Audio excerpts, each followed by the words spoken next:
Hello Achievers, welcome to Shakti's Knowledge Hub, myself Dr. Shakti Suganya. நீங்கள் நிறைய பேர் உங்களுடைய ரெக்குயர்மெண்ட்ஸை கமெண்ட்ஸ்லேயும் மெயில் ஐடி மூலமாகவும் எங்களுக்கு தெரியப்படுத்திட்டு வர்றீங்க. அதில் நிறைய பேர் கேட்டிருந்த ஒரு முக்கியமான விஷயம் என்னென்ன அப்படின்னா இந்த MCQs, தென் இம்பார்ட்டன்ட் கொஸ்டின்ஸ், தென் அதே மாதிரி நோட்ஸ் கேட்டிருந்தீங்க. ஸோ நம்ம டீட்டெயில்டு நோட்ஸ் வச்சு நம்ம கிளாஸ் எடுத்துகிட்டு இருந்தாலுமே ஒரு கண்டென்ட் நோட்ஸ் வந்து PDF ஃபார்மேட் அந்த மாதிரியெல்லாம் நிறைய பேர் மென்ஷன் பண்ணி கேட்டிருந்தீங்க. ஸோ கண்டிப்பாக அதுக்குண்டான ஒர்க்ஸ் வந்து நாங்கள் பண்ணிகிட்ருக்கோம். கொஞ்சம் சீக்கிரமே வந்து உங்களுக்கு அது எந்த சோர்ஸ் அப்படிங்கிறத வந்து அப்டேட் பண்ணுறோம். எல்லாருமே வந்து உங்களோட ரெக்குயர்மெண்ட்ஸை மென்ஷன் பண்ணுறீங்க, ரொம்ப தேங்க்யூ. அதே மாதிரி இன்னும் ஃபியூச்சர்லேயும் ஏதாவது ரெக்குயர்மெண்ட்ஸ் இருந்துச்சுன்னா மென்ஷன் பண்ணுங்கள். நீங்கள் ஒவ்வொருத்தரும் உங்களோட ரெக்குயர்மெண்ட்ஸை சொல்லும்போது உங்களோட நேமோட நாங்கள் வந்து அப்டேட் பண்ணிட்டு வர்றோம். என்ன டாபிக் கேட்டிருக்கீங்க, யார் கேட்டிருக்கீங்க, அந்த மாதிரி எல்லா டீட்டெயில்ஸுமே நாங்கள் அப்டேட் பண்ணிட்டு வர்றோம். ஸோ அதை பேஸ் பண்ணியும் எங்கள் ஷெட்யூல்லேருந்து இடையில உங்களுடைய ரெக்குயர்ட் சப்ஜெக்ட்ஸ் அண்ட் டாபிக்ஸை வந்து கொண்டுட்டு வந்துட்டு இருக்கோம். ஸோ இன்னும் எந்த ரெக்குயர்மெண்ட்ஸ் இருந்துச்சு அப்படின்னாலும் மென்ஷன் பண்ணுங்க. தென் வந்து MCQ கொஸ்டின்ஸ் எல்லாம் வந்து நிறைய பேர் கேட்டிருந்தீங்க இல்லையா, அதே மாதிரி அந்த ஸ்பாட்லேயே நம்ம கண்டக்ட் பண்ற மாதிரி நம்ம சேனல் மூலமா டைரக்டா பண்றதுக்கு ஒரு முக்கியமான ஒரு சோர்சஸ் வந்து நாங்கள் ரெடி பண்ணிட்டு இருக்கோம். அது என்ன அப்படிங்கறதையும் உங்களுக்கு ஒரு ஷார்ட் பீரியட்ல நாங்கள் எக்ஸ்பிளைன் பண்றோம்.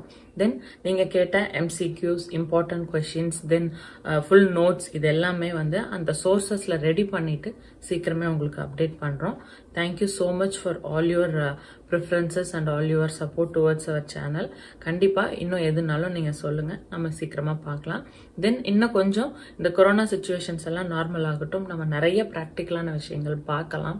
ஆல்ரெடி சில விஷயங்கள் வந்து ரெடி பண்ணி வச்சுருக்கோம், எல்லாமே நீங்கள் பார்த்து தெரிஞ்சுக்கலாம்.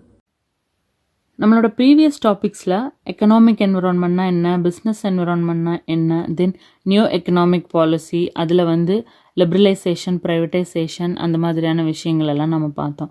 ஸோ இப்படி நம்ம பார்த்துட்டு இருந்ததில் எக்கனாமிக் ரிஃபார்ம் அப்படிங்கிற ஒரு முக்கியமான விஷயங்கள் பார்த்தோம். அப்படி ஒரு சேஞ்சஸ், அதாவது அந்த ரிஃபார்ம் அப்படின்னா நிறைய மாற்றங்கள், அந்த மாதிரியான மாற்றங்கள் கொண்டுட்டு வரும்போது என்னென்ன மாதிரியான ஸ்டெப்ஸ் வந்து கவர்மெண்ட்டின் மூலமாக எடுக்கப்பட்டது, ஸோ அது என்னென்ன மாதிரியா ரிசல்ட் ஆச்சு அப்படிங்கிற ஒரு டாப்பிக்கும், தென் பிஸ்னஸோட இம்பேக்ட் எப்படி ஆச்சு அந்த கவர்மெண்ட் பாலிசி சேஞ்சஸ் மூலமாக, இந்த மாதிரியான இந்த 2 சின்ன டாபிக் நம்ம இன்னைக்கு டிஸ்கஸ் பண்ண போகிறோம்.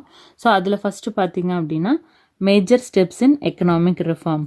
ஸோ எக்கனாமிக் ரிஃபார்ம், அந்த சீர்திருத்தம் எக்கனாமிக் பாயிண்ட் ஆஃப் வியூவில் கொண்டு வந்தது மூலமாக என்னென்ன ஸ்டெப்ஸ் வந்து எடுக்க ஆரம்பித்தாங்க புதுசாக அப்படின்னா, அதில் first new industrial policy. Under this, the industries have been freed to large extent from licenses and other controls. Efforts have been made to encourage foreign investment. So, new industrial policy. Industry point of வியூவில் வந்து புது விதமான policy changes வந்து கொண்டு வந்தாங்க. எப்படி அப்படின்னா, நிறைய லைசன்ஸ் அந்த மாதிரியான விஷயங்களுக்கெல்லாம் எவ்வளோக்கு எவ்வளோ கண்ட்ரோல்ஸ் இருந்துச்சோ அது எல்லாமே ஃப்ரீ ஆச்சு. அதே மாதிரி ஃபாரின் இன்வெஸ்ட்மெண்ட்டுக்கும் வந்து என்கரேஜ்மெண்ட் வந்து அதிகமாச்சு. அப்படின்னா ஃபாரின் இன்வெஸ்ட்மெண்ட் அதிகமாக பண்ணலாம் அப்படிங்கிற ஒரு சப்போர்ட் வந்து இந்த பாலிசியோட எக்கனாமிக் ரிஃபார்ம் மூலமாக அதிகமாச்சு. ரெண்டாவது, new trade policy. The foreign trade has been freed from the unnecessary control. அதே மாதிரி இந்த ஃபாரின் ட்ரேட், வெளி கண்ட்ரீஸ்லேருந்து இந்தியாவுக்குள்ளே வந்து வர்த்தகம் பண்ணுறது, ஸோ அந்த மாதிரி நம்ம கண்ட்ரிலேருந்து வெளியில் போகிறது, இந்த மாதிரியான ஒரு இன்டர்நேஷ்னல் ட்ரேட் வந்து அங்கே ஓப்பனாகவும் ஃப்ரீயாகவும் ஆகும்போது அந்த ஃபாரின் ட்ரேடுக்காக இது வரைக்கும் இருந்த அன்னெசரியான கண்ட்ரோல்ஸ் எல்லாமே தகர்க்கப்பட்டது. அதுதான் the age old restriction has been eliminated. So இதுக்கு முன்னாடி என்னென்ன மாதிரியான ஸ்ட்ராங் அண்ட் ஓல்டு ரெஸ்ட்ரிக்ஷன்ஸ் இருந்துச்சோ அது எல்லாமே வந்து எலிமினேட் ஆயிடுச்சு, அதாவது ரிமூவ் பண்ணிட்டாங்க. அடுத்தது ஃபிஸ்கல் ரிஃபார்ம்ஸ், அதாவது நிதி சம்பந்தமான ஒரு ஆர்கனைசேஷனுக்கு தேவையான ஒரு நிதி அப்படிங்கிற பாயிண்ட் ஆஃப் வியூவில் நம்ம பார்த்தோம் அப்படின்னா அந்த நிதி சம்பந்தமாக என்னென்ன மாதிரியான சீர்திருத்தங்கள் கொண்டு வந்திருக்காங்க அப்படிங்கிறது வந்து 2 சிச்சுவேஷன்ஸில் வருது. The greatest problem confronting the Indian government is excessive fiscal deficit. அதாவது ஃபிசிக்கல் டெஃபிசிட் அப்படின்னா நிதி பற்றாக்குறை. ஒரு பிஸ்னஸ் நம்ம பண்ணுறோம் அல்லது நிறைய டிஃப்ரெண்ட் இண்டஸ்ட்ரீஸ் மூலமாக கண்ட்ரிக்கு வந்து ஒரு வருவாய் வருது அப்படின்னா அந்த வருவாயில் ஒரு டெஃபிசிட் வருது. ஸோ இந்த மாதிரியான ஒரு சுச்சுவேஷனில் தான் இவ்வளோ நாள் போயிட்டு இருந்துச்சு. அதில் 2 டேர்ம்ஸ். ஸோ ஃபிஸ்கல் டெஃபிசிட் அப்படின்னா என்ன அப்படின்னா, it means country is spending more then it's income. அதாவது இப்போ நம்ம ஒரு கண்ட்ரியில் வந்து ஒரு இன்கம் நம்ம ஏர்ன் பண்ணுறோம் அப்படின்னா அதை விட அதிகமாக செலவு பண்ணுறோம் அப்படின்னா கண்டிப்பாக அது என்ன ரிசல்ட் ஆகுது அப்படின்னா ஒரு வகையான நஷ்டம், இல்லைன்னா பிஸ்னஸ் ப்ராப்பராக போகலை. ஸோ நம்ம கண்ட்ரியை பொறுத்த வரைக்கும் அந்த எக்கனாமிக் பாயிண்ட் ஆஃப் வியூவில் வீக்காக இருக்குது அப்படின்னு அர்த்தம். இந்த மாதிரி ஒரு சுச்சுவேஷன் தான் வந்து ஃபிஸ்கல் டெஃபிசிட் அப்படின்னு சொல்கிறாங்க. ஸோ அதனால் அந்த ஃபிஸ்கல் ரிஃபார்ம்ஸ், அதாவது நிதி சார்ந்த பல முக்கியமான சீர்திருத்தங்கள் எல்லாமே கொண்டு வந்ததுக்கு மெயின் காரணம் இந்த ஃபிஸ்கல் டெபிசிட்லேருந்து சரியாகிறதுக்காக, அதாவது நிதி பற்றாக்குறையிலிருந்து பிஸ்னஸும் கண்ட்ரியும் மேலே வந்து நல்ல விதமாக வர்றதுக்காக. அடுத்தது gross domestic product. It is the sum total of the financial value of all goods and services produced in the year in a country. ஒரு கண்ட்ரியில் ஒரு கணக்காக பார்க்குறாங்க அப்படின்னா, ஒரு குட்ஸ் அண்ட் சர்வீசஸ் டோட்டலாக மேனுஃபேக்சர் பண்ணுறாங்க அப்படின்னா, அந்த ஹோல் கண்ட்ரிலையும் மேனுஃபேக்சர் ஆகிற அந்த குட்ஸ் அண்ட் சர்வீஸ் அண்ட் அதனுடைய டோட்டல் ஃபினான்ஷியல் வேல்யூவை தான் வந்து கிராஸ் டொமஸ்டிக் ப்ராடக்ட் அப்படின்னு சொல்லி சொல்கிறாங்க. மொத்த உள்நாட்டு உற்பத்தி, நம்ம பர்டிகுலர் கண்ட்ரிக்குள்ளே மேனுஃபேக்சர் ஆகிற குட்ஸ் அண்ட் சர்வீசஸ்லேருந்து கிடைக்கக்கூடிய அல்லது அதனுடைய வேல்யூ, அந்த பர்டிகுலர் குவான்டிட்டியோட அந்த ஹோல் இயரோட அந்த வேல்யூவை தான் வந்து ஜிடிபி அப்படின்னு சொல்கிறாங்க, அதாவது கிராஸ் டொமஸ்டிக் ப்ராடக்ட். ஸோ இங்கேயும் என்னென்ன மாதிரியான நஷ்டங்கள் அல்லது சரிவுகள் இருந்துச்சோ அது எல்லாமே சரி செய்கிற மாதிரியான ஒரு எக்கனாமிக் ரிஃபார்ம் வந்து கொண்டு வந்தாங்க. அடுத்தது மானிட்டரி ரிஃபார்ம்ஸ். ஸோ பணவீக்கம் அந்த மாதிரியெல்லாம் இல்லாமல் நிறைய பிரச்சனைகள்லேருந்து வெளியில் வர்றதுக்காக அங்கேயும் சில சீர்திருத்தங்கள் வந்து கொண்டு வந்தாங்க. அது என்னென்ன அப்படின்னா, it is a sort of control policy through which the central bank controls the supply of money with view to achieve the objectives of general economic policy. So supply அப்படிங்கிறது எந்த அளவுக்கு வந்து ஒரு பணத்தோட ரெக்குயர்மெண்ட் வந்து வெளியில் இருந்து அது கொடுத்துட்டு இருந்தாங்களோ அதன் மூலமாக ஏதாவது ஒரு பாதிப்புகளோ இல்லை வந்து பிஸ்னஸ்க்கோ கண்ட்ரிக்கோ ஏதாவது ஒரு டெவலப்மெண்ட் இல்லாத மாதிரி சுச்சுவேஷன் வருது அப்படின்னா, சென்ட்ரல் கவர்மெண்ட்லேருந்து சப்ளை ஆகிட்டு இருந்த அந்த மணிக்கு வந்து ஒரு கண்ட்ரோல் கொண்டு வந்தாங்க. அப்படி கண்ட்ரோல் கொண்டுட்டு வரும்போது தான் ஃபினான்ஷியல் மேனேஜ்மெண்ட்டுங்கிறது வந்து ப்ராப்பராக இருக்கும் அப்படின்னும் அதை பேஸ் பண்ணி தான் வந்து ஒரு எக்கனாமிக் பாலிசி சக்ஸஸ்ஃபுல்லாக போகிறக்கான அப்ஜெக்டிவை வந்து அச்சீவ் பண்ண முடியும். ஸோ அப்படி அப்ஜெக்டிவ் அச்சீவ் பண்ணுறதுக்கு என்னென்னலாம் பண்ண முடியுமோ அது எல்லாமே வந்து ஒரு கண்ட்ரோலில் கொண்டு வந்தாங்க. அதில் முக்கியமான விஷயம் சென்ட்ரல் பேங்க்லேருந்து சப்ளை ஆகிற அந்த மணி ரிலேட்டடான சில விஷயங்கள். இதுதான் வந்து மானிட்டரி ரிஃபார்ம். அடுத்தது capital market reforms. The government has taken the following steps for the development of this market. Market அப்படிங்கிறது ஒரு சந்தை, ஒரு பொது இடத்துல ஒரு ப்ராடக்ட் ஆர் சர்வீஸஸ் சேல்ஸ் பண்ணுற ஒரு குறிப்பிட்ட இடம். அந்த மாதிரி ஒரு இடத்துல என்னென்ன மாதிரியான சேஞ்சஸோ டெவலப்மெண்ட்டோ கொண்டு வந்தால் ஒரு நல்ல பாசிட்டிவான விஷயங்கள் வந்து ஒரு மார்க்கெட் அல்லது பிஸ்னஸ் என்விரான்மெண்ட்டில் நடக்குமோ அந்த மாதிரியான சில ஸ்டெப்ஸ் கொண்டு வந்தாங்க. அது என்னென்ன அப்படின்னா, first SEBI has been established. SEBI அப்படிங்கிறது security exchange board of India. So ஒரு எக்ஸ்சேஞ்ச் அந்த மாதிரியான விஷயங்களோ அல்லது எக்ஸ்போர்ட் அண்ட் இம்போர்ட் அந்த மாதிரி ஏதாவது ஒரு விஷயங்கள் நடக்கும்போது அந்த மாதிரியான சுச்சுவேஷன்ஸில் வந்து ஒரு முக்கியமான போர்ட் ஆஃப் அசோசியேஷன் வந்து ஒரு பிஸ்னஸ் ரிலேட்டடான சில விஷயங்கள் டேக் கேர் பண்ணிக்க முடியும். ஸோ அதுக்காக அந்த செபி அப்படிங்கிற விஷயத்தை வந்து இங்கே எஸ்டாப்ளிஷ் பண்ணியிருக்காங்க. அடுத்தது, the restriction in respect of interest on debentures has been lifted. Debenture அப்படிங்கிறது ஒரு வகையான ஃபினான்ஷியல் சோர்சஸ். இப்போ வந்து நம்ம பிஸ்னஸ்க்கு ஏதாவது ஒரு ஃபண்டு தேவைப்படுது அப்படின்னா, அப்போ நம்ம ஏதாவது ஒரு டாக்குமெண்ட்டோ ஏதாவது ஒரு விஷயங்களை வந்து நம்ம பிளெட்ஜ் பண்ணி அதன் மூலமாக வந்து ஃபண்டை செக்ரேட் பண்ணுவோம். ஸோ இதையும் வந்து சோர்ஸ் ஆஃப் ஃபினான்ஸ் அப்படிங்கிற ஒரு டாப்பிக்கில் ஃபினான்ஷியல் மேனேஜ்மெண்ட்டில் நம்ம டீட்டெயிலாக படிப்போம். ஸோ அந்த இதுலேயும் வந்து ஒரு லிஃப்டிங் வந்து கொண்டு வந்தாங்க. அதே மாதிரி private sector has been permitted to establish the mutual funds. Mutual funds அப்படிங்கிற விஷயமெல்லாம் முன்னாடி பப்ளிக் செக்டரால் மட்டுமே டேக் கேர் பண்ணிக்கிட்ட ஒரு விஷயமா இருந்தது. ஸோ ப்ரைவேட்டைசேஷனுக்கு அப்புறமா நிறைய ப்ரைவேட் செக்டருக்கும் வந்து மியூச்சுவல் ஃபண்ட்ஸ் எல்லாம் ஸ்டார்ட் பண்ணுறதுக்காக பெர்மிஷன்ஸ் வந்து கிராண்ட் பண்ணப்பட்டது. ஸோ இந்த மாதிரியான டிஃப்ரெண்ட் சேஞ்சஸ் வந்து மார்க்கெட்டுக்குள்ளே கொண்டு வந்தாங்க அப்படின்னா கண்டிப்பாக பெனிஃபிஷியலாக இருக்கும் அப்படிங்கிறதுக்காக வந்த சேஞ்சஸ் தான் இது. Last, dismantling price control. The government has taken steps to remove the price control in many products, especially in fertilizer, iron and steel, petro products. Restrictions on the import of these things have been removed. So ஒரு dismantling அப்படிங்கிறது வந்து அகற்றுவது, ஏதாவது ஒரு control அல்லது ஏதாவது ஒரு restrictions இருந்துச்சு அப்படின்னா அதை வந்து ரிமூவ் பண்ணுறது. ஸோ நம்ம முன்னாடிய டாப்பிக்கில் நம்ம டிஸ்கஸ் பண்ணும்போது பார்த்தோம், ஒரு price fixation of goods and சர்வீசஸ்க்கு கூட கண்டிப்பாக ரெஸ்ட்ரிக்ஷன்ஸ் அண்ட் கண்ட்ரோல் இருந்துச்சு அப்படின்னு. ஸோ அப்படி இருந்துட்டு இருந்த பட்சத்தில் இந்த என்இபி, அதாவது நியூ எக்கனாமிக் பாலிசி 1991 அப்புறமா அந்த ப்ரைஸ் ஃபிக்ஸேஷனுக்கு உண்டான ஃப்ரீடம் கூட எல்லா இண்டஸ்ட்ரி பீப்புளுக்கும் தானாகவே கிடைக்க ஆரம்பிச்சிச்சு. ஸோ அந்த டைமில் இருந்த அந்த ரெஸ்ட்ரிக்ஷன்ஸ் எல்லாமே அவங்க ரிமூவ் பண்ணிட்டாங்க. அதுதான். ஸோ கவர்மெண்ட் அந்த மாதிரி ஒரு ஸ்டெப் எடுத்ததுனால அந்த ப்ரைஸ் கண்ட்ரோலுக்கு ரிலேட்டடான அந்த ஃபிக்ஸேஷனுக்கு உண்டான ஃப்ரீடம் கிடச்சி அவங்க கண்ட்ரோல்லேருந்து வெளியில் வந்து அவங்களால ப்ராடக்ட்ஸ்க்கு வந்து ப்ரைஸ் ஃபிக்ஸ் பண்ண முடிஞ்சிச்சு. ஸோ அது குறிப்பாக எந்தெந்த மாதிரியான ப்ராடக்ட்ஸ் அண்ட் இண்டஸ்ட்ரீஸ்னு பார்த்தீங்க அப்படின்னா fertilizers, iron and steel, petro ரிலேட்டடான எல்லா ப்ராடக்ட்ஸுக்குமே. அதே மாதிரி அந்த ப்ராடக்ட்ஸ்க்கு உண்டான import and other related import goods உள்ள கண்ட்ரிக்குள்ளே கொண்டுட்டு வர இறக்குமதி ஆகிற சில பொருட்களுக்குமே வந்து நிறைய ரெஸ்ட்ரிக்ஷன்ஸ் வந்து ரிமூவ் பண்ணாங்க. இதெல்லாம் different steps in economic reform. அடுத்தது impact on government policy changes on business and industry. So இந்த மாதிரியான டிஃப்ரெண்ட்டான சேஞ்சஸும் பாலிசி மாடிஃபிகேஷன்ஸும் ஒரு கவர்மெண்ட்டின் மூலமாக கொண்டு வந்ததுனால ஒரு பிஸ்னஸ் அண்ட் இண்டஸ்ட்ரிக்கு என்ன மாதிரியான ஒரு இம்பேக்ட் இருந்துச்சு, ஸோ இந்த சேஞ்சஸில் என்னென்ன மாதிரியான ரிசல்ட் அதில் ரிஃப்ளெக்ஷன்ஸ் வந்து வந்துச்சு அப்படிங்கிறது தான் அடுத்தது நம்ம பார்க்க போகிறது. அதில் ஃபஸ்ட்டு விஷயம் என்னென்னு பார்த்தீங்க அப்படின்னா இன்க்ரீஸிங் காம்படிஷன். ஆட்டோமேட்டிக்காக ஒரு பிஸ்னஸ் அல்லது பிஸ்னஸ் ரிலேட்டட் ஆஸ்பெக்ட்ஸில் சில ரிலாக்ஸேஷன்ஸ் வரும்போது கண்டிப்பாக காம்படிஷன்ஸ் அப்படிங்கிறது ஜாஸ்தியாகும். ஸோ அதுதான் இங்கே நடந்திருக்கு. எப்படின்னா delicensing and entry of foreign firms Indian market is increased the level of competitions for the Indian firms. So லைசன்சிங்கில் நிறைய ரெஸ்ட்ரிக்ஷன்ஸ் இருந்துச்சு, அதுவும் கம்மியாச்சு. அதே மாதிரி ஃபாரின் ட்ரேடுக்கெல்லாம் வந்து என்ட்ரி கொடுக்க ஆரம்பித்தாங்க.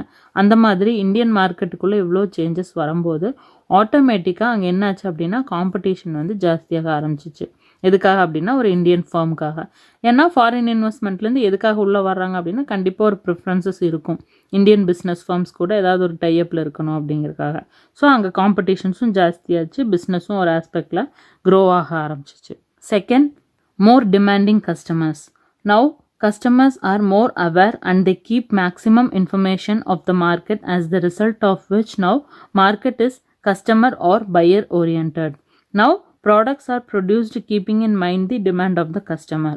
முன்னாடி எல்லாம் எப்படி இருந்துச்சு அப்படின்னா ஒரு மார்க்கெட் அல்லது ஒரு சந்தை அப்படிங்கிற ஒரு இடத்துல ஒரு ப்ராடக்டை சேல்ஸுக்கு கொண்டுட்டு வர்றாங்க அப்படின்னா செல்லர் என்ன ப்ராடக்டை கொண்டு வந்து வைக்கிறாங்களோ அதை தான் வந்து பையர் வாங்குவாங்க. அவங்களுக்குன்னு சொல்லிட்டு ஒரு டிமாண்டோ சாய்ஸோ ப்ரிஃபரன்சஸோ இருக்காது. அப்போ அவ்வளோவா வந்து கஸ்டமர்ஸ் வந்து நிறையா அவேர்னஸ் எல்லாம் இருந்தாங்க. ஆனால் இப்போ நிறைய அவேர்னஸின் காரணமாகவும் நிறைய டிஃப்ரெண்ட்டான அப்டேட்ஸின் காரணமாகவும் முன்னாடி இருந்த மார்க்கெட் கண்டிஷன் வந்து கஸ்டமர் அண்ட் பையர் ஓரியன்டான மார்க்கெட்டாக மாற ஆரம்பிச்சிருச்சு. எப்படி அப்படின்னா ஒரு ப்ராடக்டை ஒரு தயாரிப்பாளர் தயாரிக்கும் போதே கஸ்டமருடைய டிமாண்ட் என்ன, அவங்களுடைய ப்ரிஃபரன்ஸ் என்ன அப்படிங்கிற விஷயத்த வந்து மைண்டில் வச்சு தான் ஒரு ப்ராடக்டே மேனுஃபேக்சரிங் பண்ணுற அளவுக்கு கஸ்டமர்ஸோடைய டிமாண்ட் வந்து ஜாஸ்தி ஆயிடுச்சு. ஸோ கஸ்டமர் பேஸ் பண்ண ஒரு மார்க்கெட்டாக மாறினதுனால தான் அது கஸ்டமர் ஆர் பையர் ஓரியன்ட் அப்படின்னு சொல்கிறாங்க. அடுத்தது rapid changing technological environment.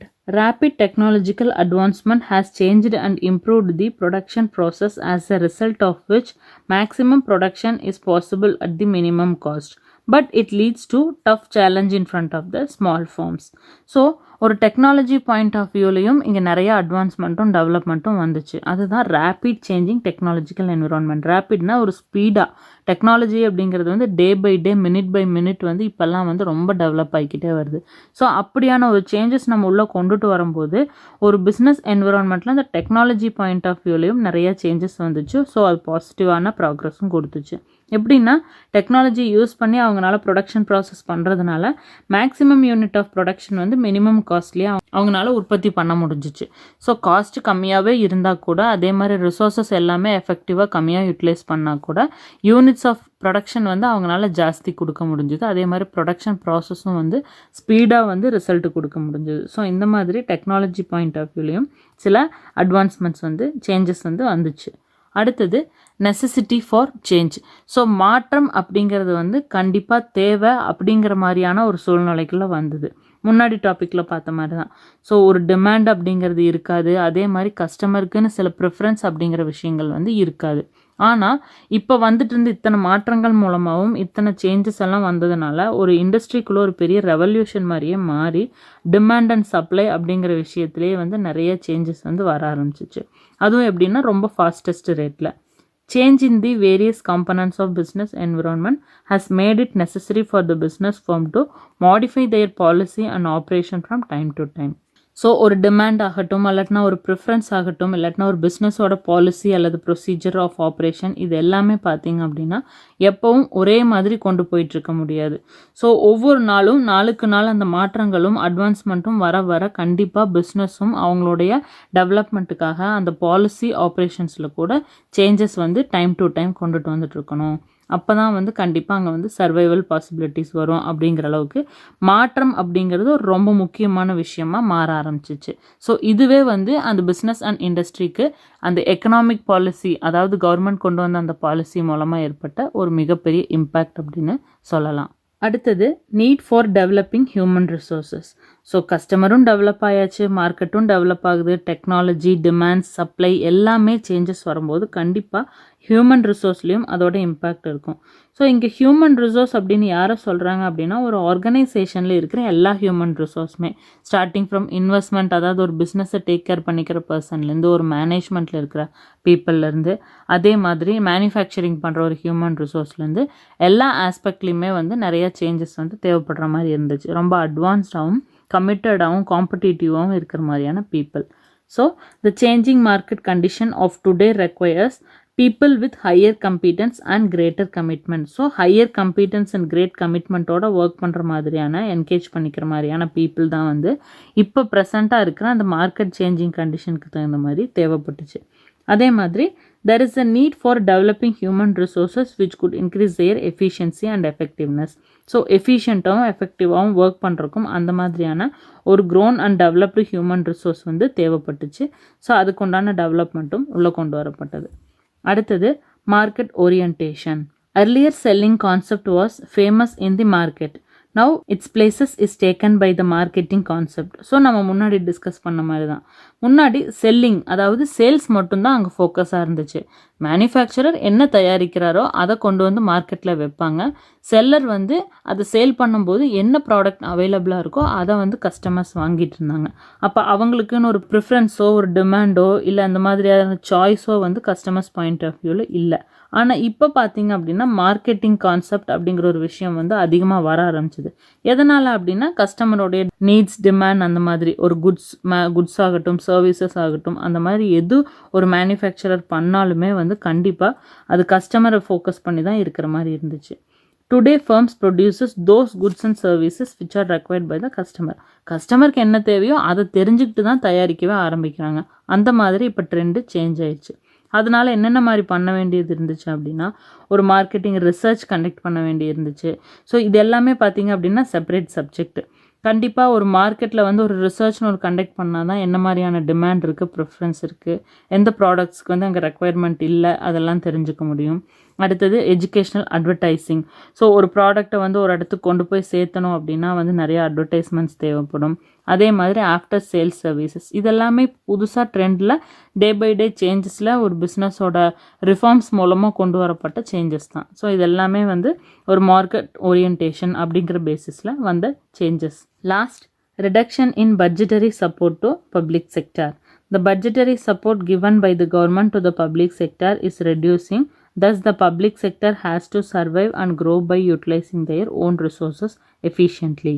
முன்னாடி இருந்த சுச்சுவேஷன்லேருந்து, அதாவது பப்ளிக்கு எந்த அளவுக்கு ஒரு சப்போர்ட் அந்த மாதிரியான பிஸ்னஸ் ட்ரெண்ட் போயிட்டு இருந்ததோ அதிலிருந்து ப்ரைவேட்டைசேஷனுக்கு அப்புறமா ப்ரைவேட்டுக்கு நிறைய விஷயங்கள் மூவ் பண்ணப்பட்டதுன்னு நம்ம பார்த்தோம். ஸோ டிஸ்இன்வெஸ்ட்மெண்ட் நடந்துச்சு, அதே மாதிரி மேனேஜ்மெண்ட் மாறுச்சு, நிறைய சேஞ்சஸ் ஆஃப் சேல்ஸ் நடந்துச்சு. இந்த மாதிரி பப்ளிக்லேருந்து ப்ரைவேட்டுக்கு நிறைய விஷயங்கள் மூவ் ஆச்சு. ஸோ இந்த மாதிரியான சுச்சுவேஷன்ஸில் அந்த பட்ஜெட்டரி சப்போர்ட்டுமே பார்த்தீங்க அப்படின்னா கம்மியாச்சு. So public sector is reduced, thus the public sector has to survive and grow and utilizing their own resources effectively. So government மூலமாக வந்து அந்த பட்ஜெட்டரி சப்போர்ட் வந்து பப்ளிக் செக்டருக்கு கம்மியானதுனால அவங்களோட சர்வைவல்காக அவங்கக்கிட்ட இருக்கிற ரிசோர்ஸஸை எஃபெக்டிவாக யூட்டிலைஸ் பண்ணால் மட்டும்தான் ப்ராசஸ் வந்து கண்டினியூ பண்ண முடியும், மார்க்கெட்டில் சர்வைவலும் பாசிபிள் ஆகும் அப்படிங்கிற மாதிரியான ஒரு சுச்சுவேஷனுக்கு வந்துச்சு. ஸோ இந்த மாதிரியான டிஃப்ரெண்ட்டான இம்பேக்ட்ஸ் நிறையா விஷயங்கள் வந்து ஒரு பிஸ்னஸ் அண்ட் இண்டஸ்ட்ரியில் அந்த கவர்மெண்ட் பாலிசி சேஞ்சஸ் மூலமாக நடந்தது. ஓகே ஃப்ரெண்ட்ஸ், இதோட இன்னைக்கு டிஸ்கஷன் கம்ப்ளீட் ஆகுது. உங்களுக்கு ஏதாவது ரெக்குயர்மெண்ட் இருந்துச்சு அப்படின்னா ஆஸ் யூஷுவல் கமெண்ட்ஸ்லேயோ அபவுட் பேஜில் கொடுத்துருக்குற மெயில் ஐடிக்கோ எங்களுக்கு தெரியப்படுத்துங்க. நீங்கள் மென்ஷன் பண்ணிட்டு வர உங்களோட டிமாண்ட்ஸ் எல்லாமே நாங்கள் நோட் பண்ணிட்டு வரோம். அதை பேஸ் பண்ணியும் வீடியோஸ் ரிலீஸ் பண்ணிகிட்ருக்கோம். தென் பேரலாக நம்மளோட கண்டினியூவேஷன்ஸ்லேயும் டாபிக்ஸ் போயிட்டுருக்கு. ஸோ அடுத்த வீடியோவில் சந்திக்கலாம். தடைகள் அதை உடைப்போம், அச்சமின்றி உச்சம் தொடுவோம். தேங்க்யூ ஆல் ஃபார் வாட்சிங். Have a good day. Bye.